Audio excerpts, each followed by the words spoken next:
What is up, YouTube? Welcome to PanFro Games, and we have a brand new 7-star Mightiest Mark raid for Pokemon Scarlet and Violet. We're going to break down all the information that we know and speculate on the move set of this Pokemon. And of course, guys, don't forget to leave a like and subscribe. I appreciate it, and support the channel and join the Pan Fam by hitting that join channel member button below. So the new 7-star raid is continuing the pseudo legendaries.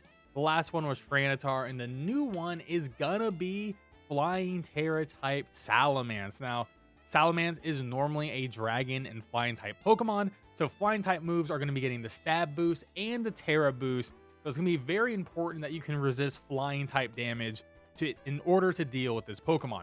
Now, this raid is gonna begin this week from April 18th to April 20th, and then it's gonna come back a week later from April 25th to April 27th. The second time is around, you will be getting those Blissey raids. So those Blissey raids will give bonus Terra shards. But this week is just gonna be Salamence. Now, if you are in the US like I am, this actually begins April 17th at 8 p.m. Eastern. So we're gonna be doing the raid live. We're gonna be covering the best solo builds. I'll try to cook up a one-turn KO or at least one-hit KO on this channel. So stay tuned for video guides on all of that. But this is definitely gonna be a beast of a raid. Flying is an excellent typing, especially offensively, and it only has a couple of weaknesses that we can really exploit, which is going to be electric, rock, and ice. So those are the Pokemon that we really want to focus on to beat something like this Salamence.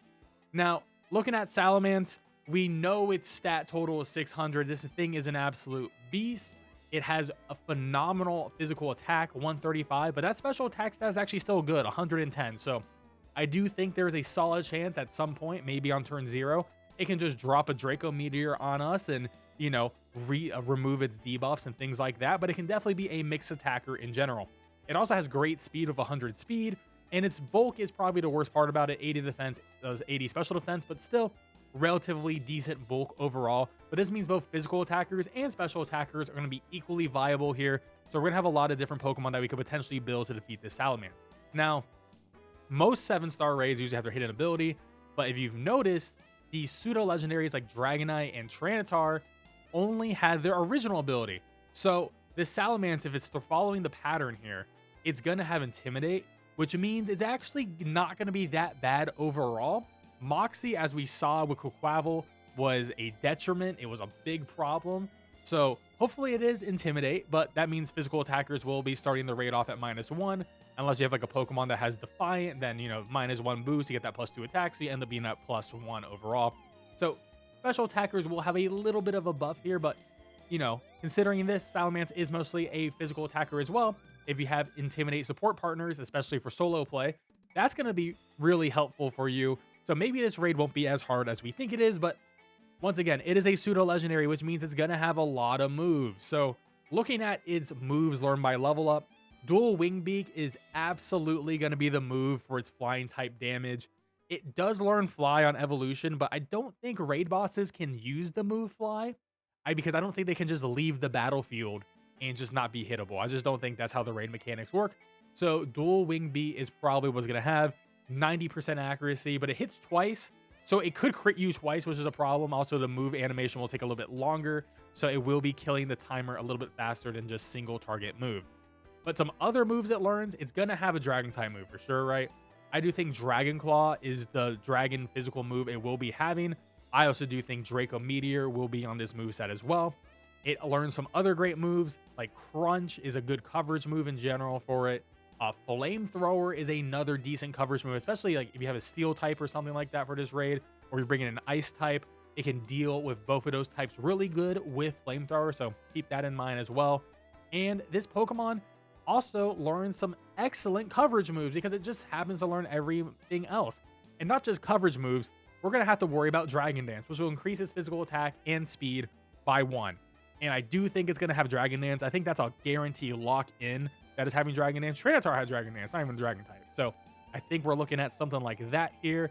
But it also could increase his defense for Iron Defense, but I am leaning more towards on the Dragon Dance side. So controlling its stat buffs, it's going to be very important whether you have a Clear Smog, whether you have Intimidate partners, or something like that. Now, some of the other coverage moves for physical, because it is a pseudo legendary, it just learns everything. But I think some of the bigger moves we'll probably have is Earthquake will just be really good to deal with electric types. Because remember, electric is super effective against flying types, but also you resist flying as well. So I do think there is a strong chance for Earthquake here. So something like an Iron Hands can definitely get beaten down by that if you were considering bringing Iron Hands in general. A Breaking Swipe is another great move it could have to lower physical attacker stats. I think there's a good chance it could definitely have that. Some other good moves, I mean, if it just wants good coverage, Shadow Claw is a very good move. Brick Break's a really good move as well. It could have Aerial Ace instead of Dual Wing Beat for never missing flying type damage as well. So there's just a lot of things, but we're going to break it all down in my next video, what I think the exact move set of this Pokemon is going to be. And we're going to try to develop some predictions on the best solo builds and just builds you can use online as well. So stay tuned for that video where we go into further depth. But I think in general, Salamence is going to be a beast of a Pokemon, but I do think Terra-type Flying gives us a lot of options, and his defenses aren't that bad overall that I think we'll be able to take it down. But stay tuned for this best video for the solo builds and just builds in general, and keep it here. So don't forget to subscribe and leave a like, and I appreciate it. I'll catch you guys in the next one. Peace out and have a good one.